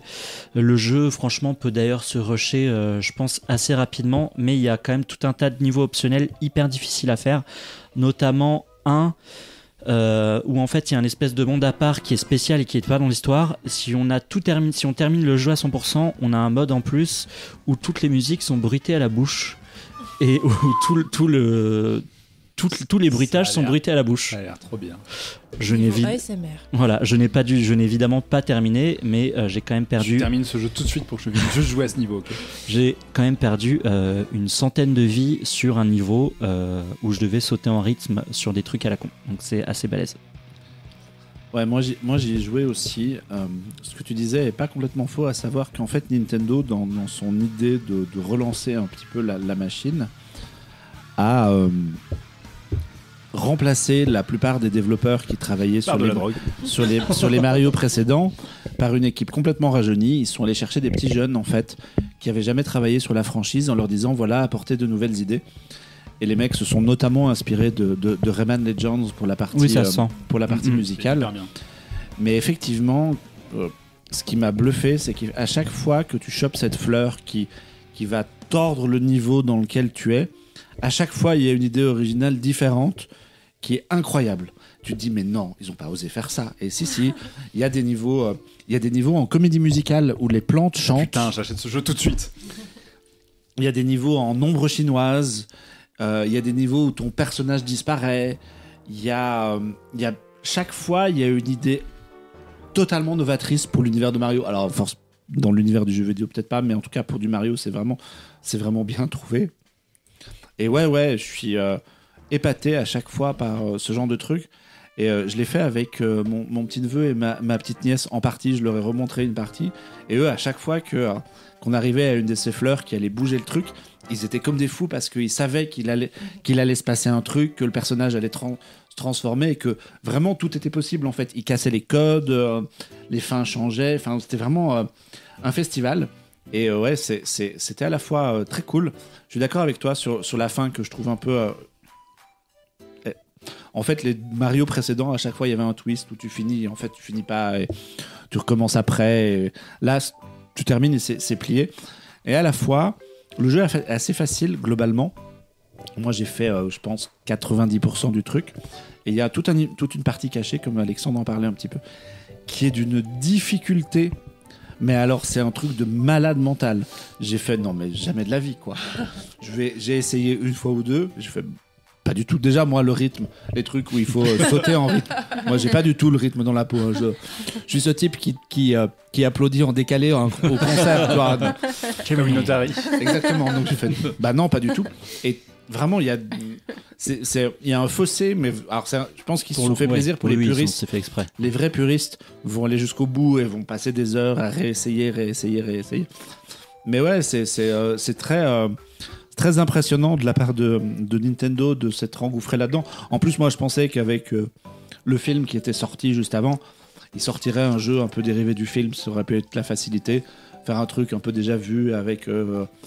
pour faire un best-of de une Mario, espèce de best-of pour choper tous les spectateurs qui veulent découvrir un jeu, et ils ont pris le contre-pied de ça et je trouve ça plutôt cool.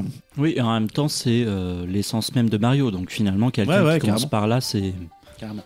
Et dans les trucs qu'on n'a pas cités qui sont hyper drôles et aussi totalement inattendus, c'est que donc c'est un jeu muet a priori, à part Mario qui s'exclame de temps en temps, sauf que là dans le jeu ils ont calé des fleurs que tu croises, oui, c'est vrai, qui parlent en français quand tu joues en français et ça a été doublé. Elles font des vannes en fait. Elles font des vannes et des petits commentaires. Ah salut, t'es encore là toi. Ah tu réessayes. Ah tu vas tomber. Ah tu vas tomber. Comme ça. Ah fais attention.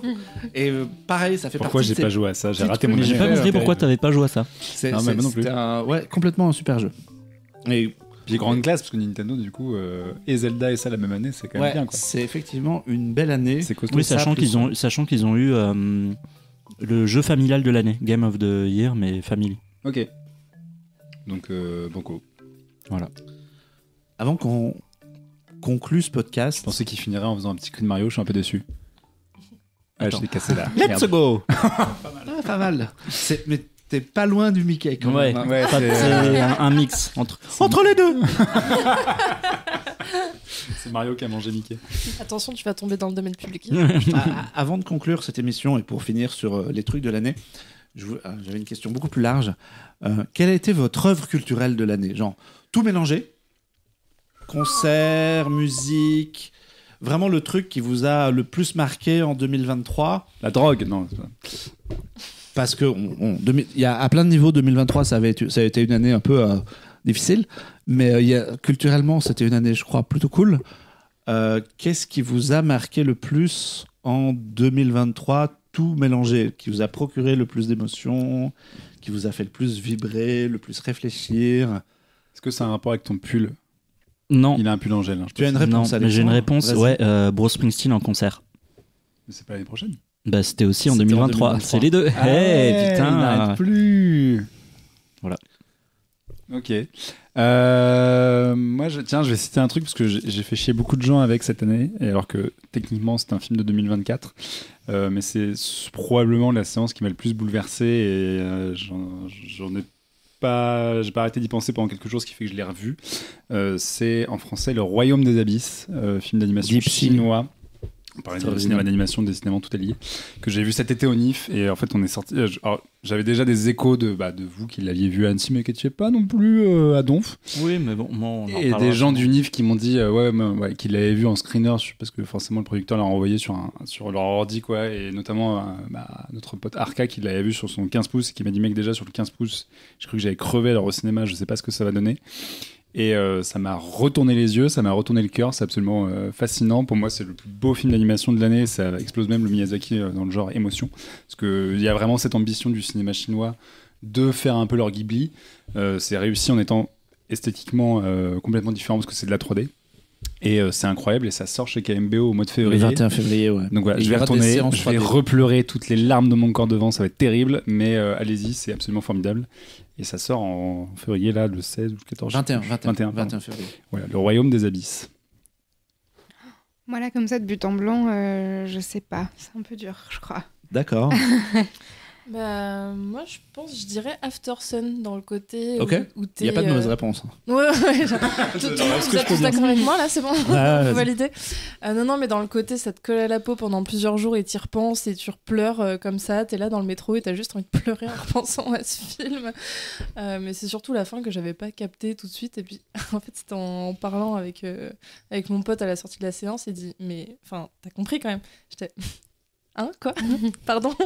Et voilà, ouais, non, t'y repenses et c'est beau, c'est une vibe, j'ai l'impression, une esthétique. Puis c'est Paul Mescal, c'est ça, qui est incroyable.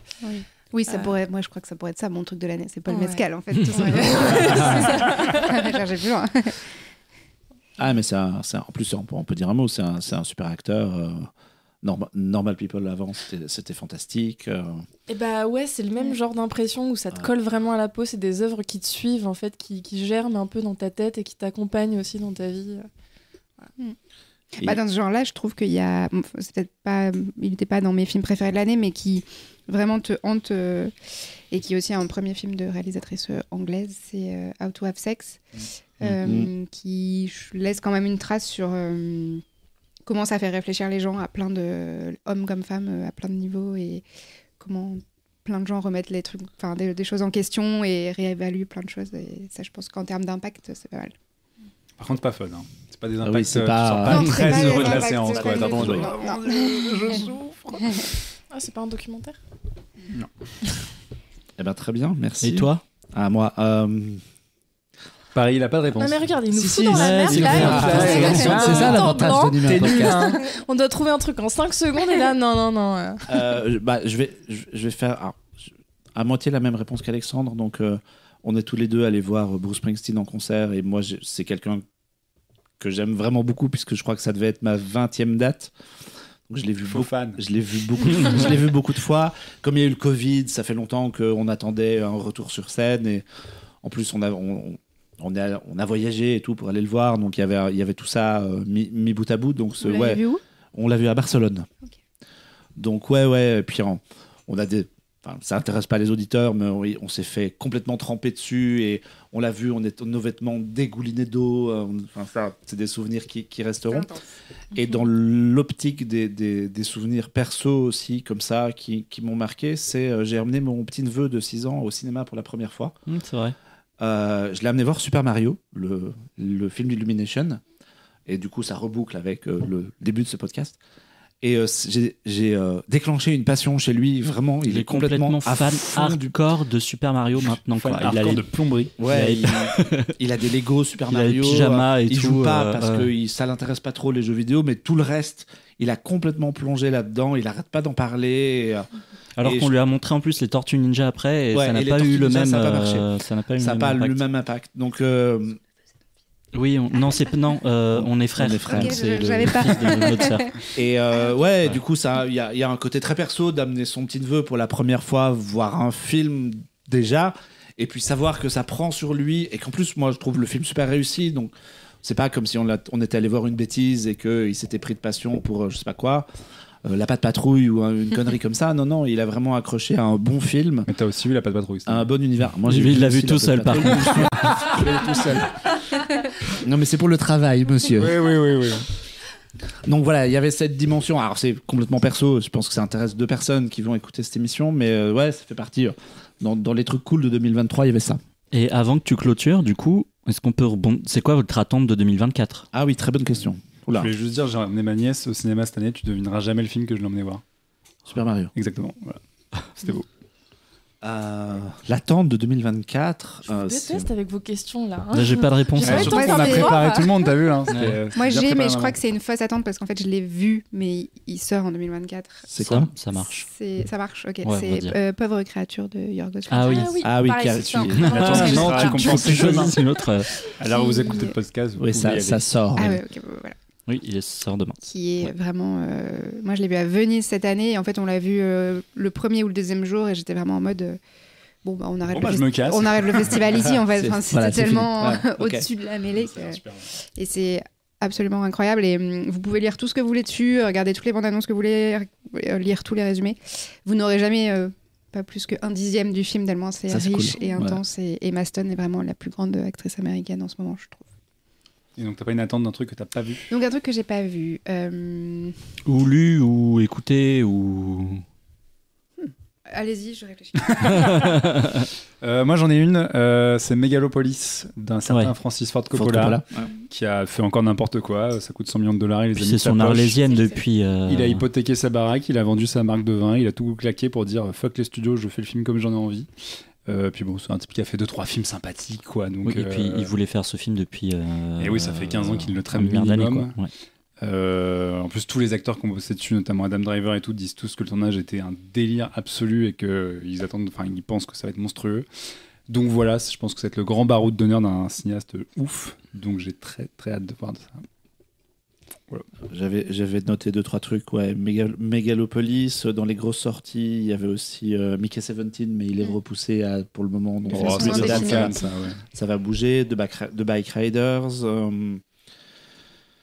Poor Things que tu as cité, et puis on peut citer Furiosa, certain George Miller qui revient avec des petites choses à raconter. Donc Même ça, si ça la devrait balance, elle est pas belle. Oui, c'est Pas moche, c'est trop moche. nul. Alors moi, en bon fanboy d'une vieille franchise de 20 ans, Master of the... Universe. Ah non, pas du tout. G.I. Ah, c'est pas ça, pardon. Joe. Attends, il faut J'allais pas citer ça. Star Wars, J'allais citer Transformers.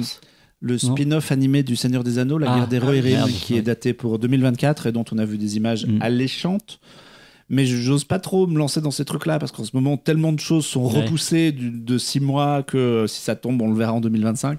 J'ose pas trop me mouiller, mais en tout cas, 2024 est une année qui s'annonce plutôt coolos. Je pense qu'on a on aura 2-3 choses à raconter à ce micro dans les prochains numéros. Tout le monde a répondu ou pas? Tout le monde a J'ai l'impression. Bah, du Bah, coup, en toi, fait, t'avais j'ai une... Vas-y. trouvé. Alors, on peut pas dire que ce soit une attente folle, mais c'est plutôt une curiosité, et parce que je pense que ça va être complètement ma cam. C'est un mec qui s'appelle Florent Bernard, qui est le Floodcast. Je sais pas si vous avez Oui, Flaubert, qui a écrit Vermine. Bien sûr. qui a écrit Vermine, qui est super. Et c'est un mec. Bon, moi, je suis en train de me faire tous les Floodcasts, genre sur 10 ans, donc j'en écoute tous les jours, donc je suis vraiment à fond dedans. Mais il a réalisé son premier film, enfin, écrit et réalisé son premier film, qui s'appelle Nous les Leroy, qui va sortir là en avril. Moi, j'ai été juste faire un espèce de petit making-of sur le dernier jour du tournage, mais il me l'a vendu comme un truc entre Richard Linklater et Judd Apatow. J'étais là, Ok. c'est pour moi, let's go. C'est ambitieux. C'est une histoire familiale, c'est un couple Charlotte Gainsbourg, José Garcia, de genre quinca, qui vont divorcer, et lui, un peu, je crois, en une espèce de dernière tentative désespérée, va l'emmener faire un espèce de tour des lieux emblématiques de leur couple, je crois. Et voilà, c'est une comédie familiale, mais je crois qu'elle est très émouvante, c'est un peu inspiré de sa vie à lui, et comme je trouve que c'est un mec qui est très talentueux, j'ai hâte de voir ce que ça va donner. Ah bah carrément, ouais, c'est noté dans les, agendas. dans les agendas et dans les listes de choses à voir. Et Ouais. toi, Morgane, du coup Elle oui, pensait ça passer répond entre bien. les Ah, je gouttes. sais, Elle disait Je rien. regardais fixement pour que Elle personne disait rien. Elle disait, je vais souvienne. disparaître derrière cette bouteille de bière. Non, bah, moi, ma grosse attente de 2024, c'était le Sofia Coppola, Priscilla, que j'ai vu. Donc voilà, On est c'est sorti. une attente. C'est bon. C'est réglé, Voilà, fini. ouais. On peut plier 2024, Donc passer on à la peut plus en suivante. parler, c'est fini. Bon, bah. Non, bien. ça t'a plu? Ah ouais, moi j'ai adoré. Bah déjà, Sofia Coppola, je l'adore, mais là en plus, le traitement de l'histoire, enfin ça m'a parlé à 1 million de niveaux. Donc non, j'ai vraiment adoré, je vous le conseille. Plus la première partie, je trouve qu'il est mieux mise en scène que la deuxième, ou qui devient un peu plus longue, après, qui devient plus biographie que la première, où en fait, ce que j'ai beaucoup aimé, c'est encore une fois, le multi-point de vue que tu peux avoir sur cette scène. C'est-à-dire qu'en fait, t'es la jeune fille qui se fait séduire par Elvis Presley, t'as les papillons dans le ventre, et en même temps, t'es la meuf de 30 ans qui dit non, ne fais pas ça, je vais mettre un point dans la gueule à Elvis Presley. Donc non, je trouve que c'est assez bien amené, et puis très, très malin, très sobre, et je trouve que même si ça s'inspire d'un vrai vécu, on retrouve quand même la touche Sofia Coppola, que j'adore. Donc non, pour moi c'est une réussite. Et donc en attente, Iron Claw. Voilà. Ah oui, c'est vrai, 24. complètement, oui. Ouais, Zac Efron. Voilà. Et l'acteur de Ouais. The Bear, Oui. Jeremy Allen en plus. Qui a Bah pris voilà. 18 kilos de muscles pour le film. Comme il n'y en avait pas assez. Faut que je vous montre une photo quand même. Mais c'est absolument pas radiophonique. C'est un podcast audio. Tapez donc- Jérémy On va White décrire, on va Allen. faire une audio description de la photo. Une interview que j'ai fait avec lui. Ah, Ah oui, d'accord, ok. Il a pas compris qu'il était filmé, donc le mec s'est fumé des clopes et voilà, il était minuit heure française et il est dans sa maison de campagne et voilà, Excellent. Avec ses gros muscles. avec ses gros muscles. Et il m'a expliqué comment il avait pris tous ses gros muscles. Voilà. allez, on va fermer tout doucement le livre de 2023. Culturellement, c'était une chouette année. On a bu des coups, on Parle a pas mangé, du reste, on a hein. mangé de la frangipane. Jean-Victor a Oui. chopé la fève. Oui. On est donc prêt pour affronter 2024. Je voulais faire des bisous à plein de gens, aux copains de Bonus Tracks, qui le label de podcast qui nous accompagne cette année. Allez écouter leurs épisodes. Je voulais faire des bisous à Amandine et Mathieu qui nous ont lâchés pour cette fois-ci, mais qui nous ont accompagnés toute l'année dernière. Je voulais faire aussi des bisous à Perrine Kenson qui devait être avec nous ce soir et qui a eu un petit contretemps. Vous pouvez la retrouver à l'écoute du Masque et la Plume sur France Inter, ce qui est quand même la méga classe, disons-le. c'est clair. Merci Morgane, merci Manon d'être passée nous voir. On souhaite évidemment à tout le monde une très belle année 2024. On se retrouve non pas l'année prochaine, mais le mois prochain tout simplement. D'ici là, prenez soin de vous, n'oubliez pas de boire de l'eau. Et on se retrouve très vite. Ciao. Ciao. À plus. Ciao, salut.